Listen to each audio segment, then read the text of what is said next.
बिस्मिल्लाहिर्रहमानिर्रहीम अस्सलाम वालेकुम। आज जो हमारा chemistry class 9th new book का जो टॉपिक है वो है changing the physical conditions of a chemical reactions. The physical conditions को चेंज करने से केमिकल रिएक्शंस पे क्या इफ़ेक्ट होता है। तो ये मैंने जब लास्ट लेक्चर में भी आप लोग को बताया था, जैसे अमोनिया के एग्जांपल के साथ ही अमोनिया की जो केमिकल रिएक्शन है वो हम लोगों ने लिया था। कैसे बताया था कि प्रेशर जो है वो इंक्रीज़ कर देते हैं, टेम्परेचर डिक्रीज़ कर देते हैं और कंटिन्यू विड्रॉ करते हैं प्रोडक्ट को या रिएक्टेंट को, जो भी हमें चाहिए। तो वो हमें फिर हमारा जो फाइनल जो हमें डिज़ायर प्रोडक्ट होता है वो हमें मिल जाता है। तो हम लोग करते हैं reading. If a given reversible reaction has attain the state of dynamic equilibrium. जो रिवर्सिबल रिएक्शन है वो डायनामिक इक्विलिब्रियम जो है वो अटेन कर ले। अब ये जो रिवर्सिबल रिएक्शन है इसमें डायनामिक इक्विलिब्रियम होता है, जो इर्रिवर्सिबल रिएक्शन होता है उसमें स्टैटिक होता है। मतलब वो एक दफ़ा जब हो जाए रिएक्टेंट से प्रोडक्ट की तरफ तो वो रिएक्शन बंद हो जाता है, तो उसे कहते हैं स्टैटिक इक्विलिब्रियम।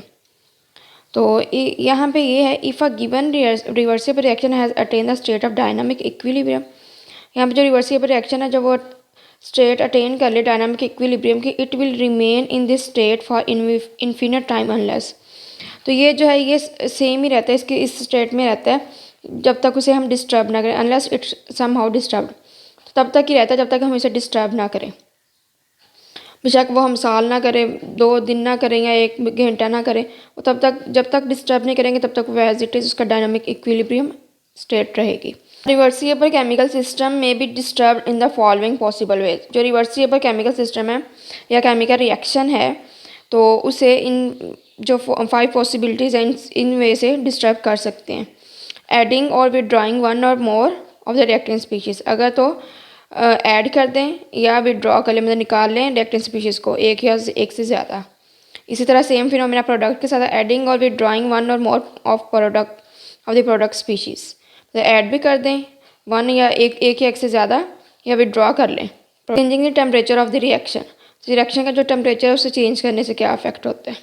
एक्सो एंडो में थोड़ा सा डिफरेंस होता है कि एक्सो में आगे जाके हम लोग करते हैं रीडिंग, देखते हैं कि एक्सो में जो अगर टेम्परेचर इंक्रीज़ कर देंगे तो रिएक्शन बैकवर्ड हो जाएगा, एंडो में टेम्परेचर इंक्रीज़ कर देंगे रिएक्शन फॉरवर्ड हो जाएगा। तो ये हमारा है यहाँ पे affect the presence of a catalyst on reversible reaction. तो ये लास्ट लेक्चर में भी हम लोगों ने देखा था, लास्ट जो है चैप्टर में भी क्या कैटलिस्ट जो है वो रिएक्शन को तेज़ करता है। तो वो जो डायनामिक इक्विलिब्रियम जो है वो जल्दी अटेन हो जाता है कि कैटलिस्ट यूज करें।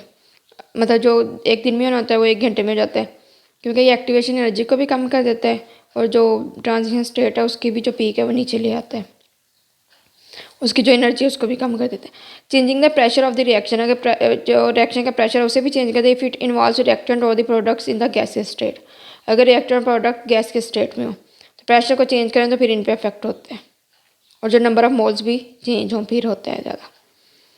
तो consider the following reversible reaction at equilibrium. Nitrogen plus 3 hydrogen के मॉलिक्यूल्स या 3 moles of hydrogen and 1 mole of nitrogen react करते हैं किसके प्रेजेंस में 400 डिग्री सेल्सियस और 200 एटमॉस्फेयर प्रेशर में। कैटलिस्ट की प्रेजेंस में, मतलब कैटलिस्ट कौन सा है यहाँ पे आयरन Fe, क्या बनाते हैं 2 मोल ऑफ अमोनिया। तो ये मैंने तभी बताया था ये हाइपर प्रोसेस है, इससे हम लोग अमोनिया की प्रोडक्शन करते हैं। तो अमोनिया डिफरेंट फर्टिलाइज़र वगैरह में यूज़ होता है, यूरिया की प्रिपरेशन वगैरह में यूज़ होता है, एक्सप्लोसिव में, पॉलीमर्स वगैरह में ये यूज़ होता है। इसका जो बॉइलिंग पॉइंट है वो -33.5 डिग्री सेल्सियस है। हम ये जो है the concentrations of all the participating chemicals will be constant at the state of equilibrium. जो कंसनट्रेशन होती है जितने भी केमिकल पार्टिसिपेट कर रहे होते हैं उस रिएक्शंस में, रिएक्टेंट्स में भी और प्रोडक्ट्स में भी, रिएक्टेंट में भी और प्रोडक्ट्स में भी, उनकी जो कंसनट्रेशन है वो कांस्टेंट रहती है। उनकी जो कंसनट्रेशन है वो कांस्टेंट रहती है eight the state of equilibrium में। तो इक्विलिब्रियम स्टेट में उनकी जो है पार्टिसिपेटिंग केमिकल्स जो कि रिएक्टेंट्स और प्रोडक्ट है उनकी कंसनट्रेशन क्या है, कांस्टेंट रहती है।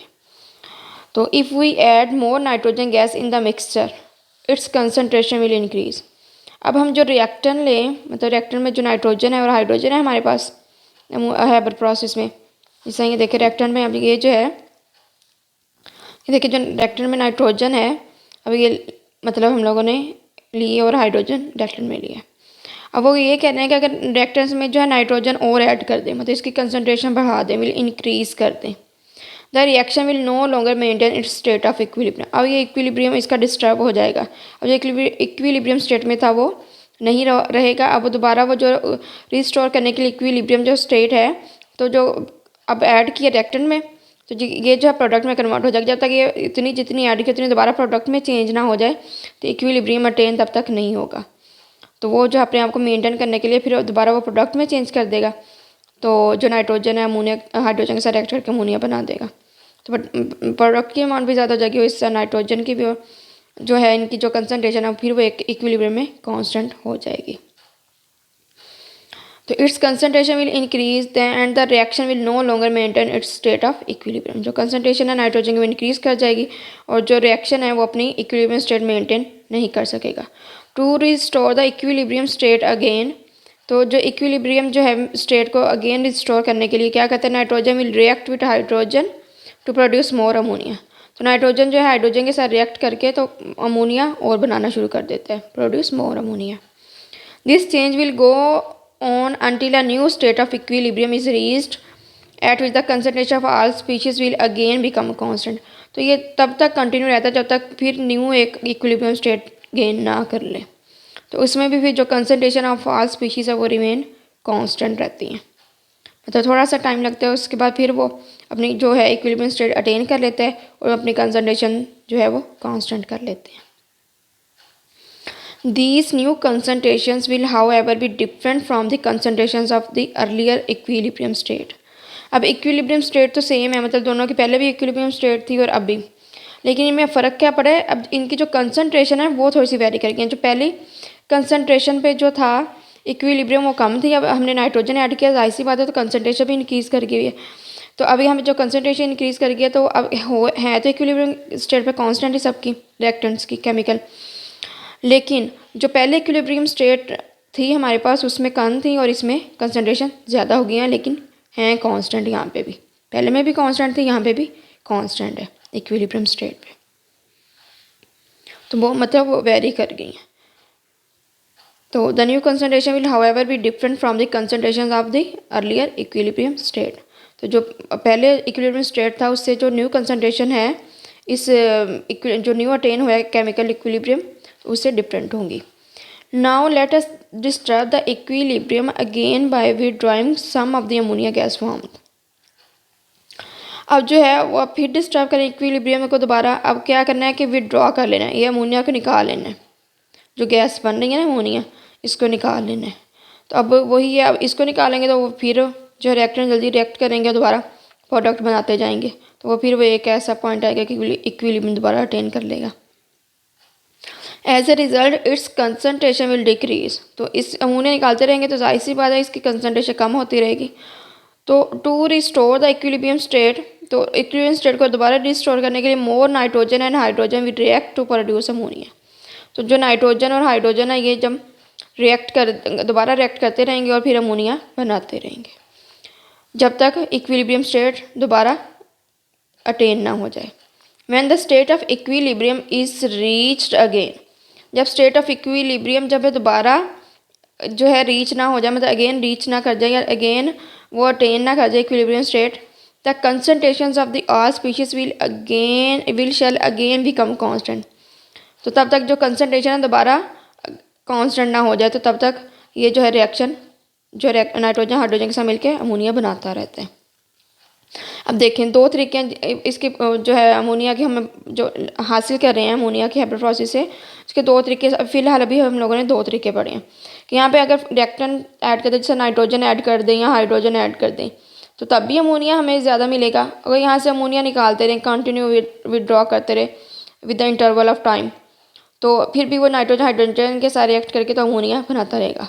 मतलब अमोनिया की जो हमें अमोनिया चाहिए तो अमोनिया जो है इसे इसका जो रिएक्शन है वो इस करवाते जाएंगे, नाइट्रोजन ऐड करते जाएंगे तो अमोनिया बनता जाएगा, या अमोनिया निकालते जाएंगे तो हमारे पास फिर भी अमोनिया की जो प्रोडक्शन है वो ज़्यादा होती जाएगी। आगे हम लोग देख लेते हैं effect of the changing the temperature on the state of equilibrium. पहले हम लोगों ने देखी थी कंसनट्रेशन चेंज करने से क्या होता है, अब देखते हैं टेम्परेचर को चेंज करने से क्या होता है। ठीक है। The formation of ammonia is exothermic in the forward direction. जो अमोनिया जो है ये एक एक्सोथर्मिक प्रोसेस है और ये फॉरवर्ड डायरेक्शन में है। And the hence the reaction will be endothermic in the reverse direction. अगर इसको रिवर्स कर दें, इससे अमोनिया डिकम्पोज हो जाए हाइड्रोजन और नाइट्रोजन में, तो ये फिर एंडोथर्मिक है, यहाँ पे पॉजिटिव साइन आ जाएगा। तो ये जो है डिकम्पोजिशन हो जाएगी तो ये एंडो है, अगर फॉर्मेशन हो गई है तो ये एक्सो है। If this reaction is at equilibrium, अगर ये रिएक्शन इक्विलिब्रियम पे है and this temperature is increase, इसके टेम्परेचर को इंक्रीज कर दें, तो ये तो एक्सोथर्मिक है और जो इक्विलिब्रियम पे है ये, और टेम्परेचर इंक्रीज कर देंगे, the state of the equilibrium will be disturbed again. तो जो इक्विलिब्रियम स्टेट है जाहिर सी बात है वो डिस्टर्ब कर जाएगी दोबारा। जैसे हम लोगों ने पहले भी ऊपर जब रिएक्टेंट ऐड किए थे या प्रोडक्ट निकाला था तो वो तब भी डिस्टर्ब हुई थी। अभी जो है टेम्परेचर चेंज किया तो तब भी डिस्टर्ब हो गई है। तो del H of this reaction is negative, इसके लिए जो डेल एच है वो नेगेटिव यानी एक्सो है।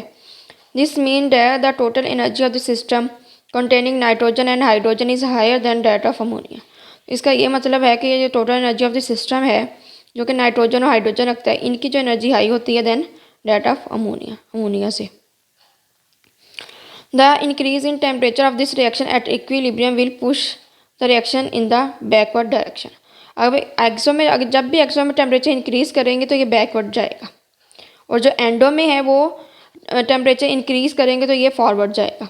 अब ये एक्सो है, ये रिएक्शन एक्सो है, तो ये जो है ये इसका टेम्परेचर इंक्रीज करेंगे तो ये बैकवर्ड जाएगा। The increase in temperature of this reaction at equilibrium will push the reaction in the backward direction। अब इसका जो टेम्परेचर इंक्रीज कर देंगे तो जो रिएक्शन है वो बैकवर्ड डायरेक्शन में चला जाएगा, this is the reactant side. और अगर इसका टेम्परेचर कम कर देंगे तो ये फॉरवर्ड में जाएगा, मतलब फॉरवर्ड में। एक्सो में कम करेंगे तो ये फॉरवर्ड जाएगा और ज़्यादा करेंगे तो क्या करेगा, बैकवर्ड जाएगा। और एंडो में इसके उल्टा है, एंडो में ज़्यादा करेंगे तो फॉरवर्ड जाएगा और कम करेंगे तो रिवर्स जाएगा। Decreasing the temperature will drive the equilibrium to the forward direction. अब टेम्परेचर को इसमें डिक्रीज कर देंगे जो कि इक्विलिब्रियम को ड्राइव करेगा कि फॉरवर्ड डायरेक्शन में मूव करे। तो ये जो है इसमें ये सिंपल यही बात बताई है कि जो एक्सो है ये केमिकल रिएक्शन, तो इसमें अब टेम्परेचर इंक्रीज करेंगे तो ये जो है ये बैकवर्ड जाएगा, और अगर टेम्परेचर इंक्रीज करेंगे तो बैकवर्ड जाएगा, और अगर टेम्परेचर डिक्रीज करेंगे तो ये फॉरवर्ड जाएगा। तो इसी तरह जो एंडो है वो इसके उल्ट है। एंडो में दोबारा मैं रिपीट कर देती हूँ, जो एंडो है उसमें अगर टेम्परेचर इंक्रीज करेंगे तो फॉरवर्ड जाएगा, और टेम्परेचर डिक्रीज करेंगे तो रिवर्स मतलब बैकवर्ड जाएगा। एक ही याद एक्सो का याद कर ले तो एंडो का आप खुद ऑटोमेटिकली याद हो जाएगा क्योंकि वो इसके उल्ट है। इसी तरह अगर हम इनको ऐड कर इसी तरह जो रिएक्टेंट स्पीशीज़ है इनको ऐड कर दें तो ये फॉरवर्ड जाता है, अगर इनको निकाल देंगे तो ये बैकवर्ड आ जाएगा। तो इसी तरह अगर इससे निकालते रहेंगे तो ये अमोनिया को ये क्या हो जाएगा, ये फॉरवर्ड रिएक्शन हो जाएगा। अगर अमोनिया को ऐड करते रहेंगे तो ये फिर बैकवर्ड रिएक्शन जाएगा। तो एक अगर चेंज से वो फॉरवर्ड जा रहा है तो दूसरा अगर फर्स्ट करें दूसरी चेंजिंग किया तो वो उसके जो रिवर्स चेंजिंग किया तो वो उसके रिवर्स जो होगा फिर बैकवर्ड जाएगा या फॉरवर्ड। वो डिपेंड करता है कि हम क्या उसके साथ उससे कैसे डिस्टर्ब कर रहे हैं। आगे affect of the change of pressure on the reaction at equilibrium. जो इक्विलिब्रियम पे अगर प्रेशर का चेंज करें तो उसका क्या अफेक्ट होता है रिएक्शन पे एट इक्विलिब्रियम पोजीशन पे। तो ये तब प्रेशर का तभी इफेक्ट होता है, एक तो गैसियस स्टेट में हो प्रोडक्ट्स और रिएक्टेंट्स, दूसरा ये कि नंबर ऑफ मोल्स डिफरेंट हो, तो फिर ये प्रेशर अफेक्ट करते हैं।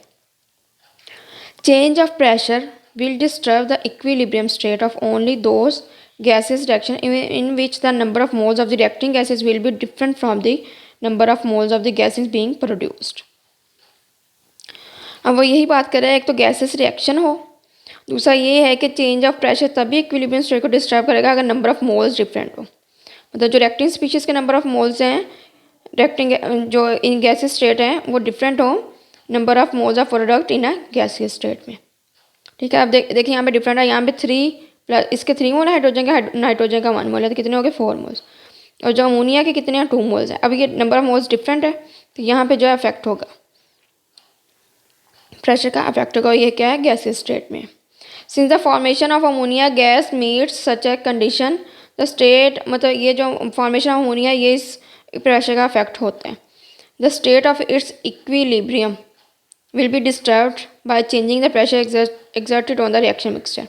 तो इसमें अगर प्रेशर को चेंज कर देंगे मतलब इक्विलिब्रियम डिस्टर्ब होगा और जो रिएक्शन मिक्सचर पे मतलब ये इफेक्ट होगा इसका प्रेशर का, क्योंकि नंबर ऑफ मोल्स डिफरेंट है। अब प्रेशर का कैसे इफेक्ट होगा, यहाँ पे मोल्स ज़्यादा हैं, 4 मोल्स हैं रिएक्टेंट्स में और प्रोडक्ट में 2 मोल्स हैं। अब जब प्रेशर अप्लाई करेंगे तो ये जो प्रेशर जब अप्लाई करते हैं तो नंबर ऑफ मोल्स जिसमें ज़्यादा होते हैं वो फॉरवर्ड मतलब यहाँ पे अब ये देखें रिएक्टेंट्स में ज़्यादा, यहाँ पे फॉरवर्ड रिएक्शन मूव कर देगा। यही अगर प्रोडक्ट्स में नंबर ऑफ मोल्स ज़्यादा हुए तो वो फिर बैकवर्ड रिएक्शन होगा। जहाँ पे जो नंबर ऑफ मोल्स ज़्यादा हैं वो कंप्रेस होके मतलब वो जहाँ पे नंबर ऑफ मोल्स कम है उसकी तरफ मूव करना शुरू कर जाएगा। अब यहाँ पे नंबर ऑफ मोल्स रिएक्टेंट्स में ज़्यादा हैं और प्रोडक्ट्स में कम है तो ये क्या होगा, रिएक्शन फॉरवर्ड डायरेक्शन होगा। तो पहले भी बात की थी कि जब ये रिएक्शन आयरन की प्रेजेंस में होता है, कैटलिस्ट की प्रेजेंस में, लो टेम्परेचर पे होता है। क्यों होता है, क्योंकि एक्सो होता है और हाई प्रेशर पे होता है। तो हमें मैक्सिमम यील्ड ऑफ अमोनिया फिर हम लेते हैं हैबर प्रोसेस से। हम देखें in this reactions 4 moles of reacting gases are producing 2 moles of product gas. मतलब 4 मोल्स जो रिएक्टिंग गैसेज हैं वो मैंने पीछे दिखा दिया कि एक नाइट्रोजन का 3 हाइड्रोजन के, तो उनके 4 मोल्स है। जो प्रोडक्ट में 2 मोल्स ऑफ अमोनिया तो वो प्रोड्यूस हो रहे हैं। If this reaction is at equilibrium, अगर ये रिएक्शन इक्विलिब्रियम में द प्रेशर इंक्रीज करेंगे the equilibrium will be disturb. तो इक्विलिब्रियम क्या होगा, डिस्टर्ब होगा। टू रिस्टोर दिस, तो इसको रिस्टोर करने के लिए the reaction will move to that side in which the number of moles are less, this is forward reaction. तो जो इक्विलिब्रियम स्टेट दोबारा रिस्टोर करने के लिए जहाँ पे नंबर ऑफ जो है रिएक्शन कहाँ मूव करेगा, जहाँ पे नंबर ऑफ मोल्स कम होंगे। तो हमारे पास प्रोडक्ट्स में नंबर ऑफ मोल्स कम थे, वो कितने थे, 2 मोल्स। तो क्या हो जाएगा, forward reaction. The formation of ammonia is gas is दस फेवर्ड एट हाई प्रेशर। तो जो फॉर्मेशन ऑफ अमोनिया है तो वो क्या किस पे होगी, हाई प्रेशर पे होगी। अगर यही उल्ट कर दें मतलब लो प्रेशर कर दें तो अमोनिया की फॉर्मेशन नहीं होगी, फिर ये क्या कहते हैं, ये बैकवर्ड रिएक्शन होगा, फिर वो दोबारा नाइट्रोजन और हाइड्रोजन बन जाएंगे। तो ये उसके उल्ट हो जाते हैं। ठीक है, तो अब ये हमें अमोनिया जो गैस है इसकी फॉर्मेशन किस में फेवर हो रही है, हाई प्रेशर पे, लो टेम्परेचर पे और कैटलिस्ट की प्रेजेंस में। और अगर कंटिन्यू विड्रॉ करें ammonia with the interval of times. आगे affect of the presence of a catalyst on a reversible reaction. पहले हम लोगों ने देखा था कंटिन्यू विड्रॉ करें रिएक्टेंट या प्रोडक्ट्स में किसी एक को क्या होता है या ऐड करें, तो फिर देखा था अफेक्ट ऑफ टेम्परेचर का, फिर देखा था अफेक्ट ऑफ प्रेशर का क्या अफेक्ट होता है रिवर्सिबल रिएक्शन पे। अब देखेंगे affect of presence of catalyst में, तो कैटलिस्ट का क्या अफेक्ट होता है रिवर्सिबल रिएक्शन पे। At the stage of dynamic equilibrium जब अटेन हो the rates of both forward and backward reactions are equal. तो जो फॉरवर्ड और बैकवर्ड रिएक्शंस का रेट है वो इक्वल होता है और उनकी कंसनट्रेशन भी कांस्टेंट रहती है। A catalyst increases both the rates of forward and backward reaction of A reversible reaction. जो कैटलिस्ट है वो इंक्रीज करता है दोनों रेट, फॉरवर्ड का भी और बैकवर्ड का भी। रिवर्सिबल रिएक्शन है तो रेट इंक्रीज करते हैं। मतलब जो जिसको 2 घंटे लगते हैं ये अटेन करने के लिए डायनामिक इक्विलिब्रियम वो 10 मिनट में कर लेते हैं। मतलब इस कैटलिस्ट ये कहता है रेट इंक्रीज कर देते हैं, और जिसको 10 मिनट लगते हैं वो कुछ सेकंड में कर देते हैं। इस तरह ये कैटलिस्ट जो है ये वर्क कर रहा होता है। क्यों कर रहा होता है, क्योंकि ये एक्टिवेशन एनर्जी को कम कर देता है और ट्रांजिशन जो स्टेट होती है रिएक्शन की उसको भी लोअर पीक पे ले आता है। A catalyst increases both the rates of forward and backward directions of the reversible reaction. जो कैटलिस्ट है ये इंक्रीज कर देता है both the rate of forward और बैकवर्ड जो रिएक्शंस हैं रिवर्सिबल रिएक्शन में, इनके रेट्स को जो है इंक्रीज कर देते हैं।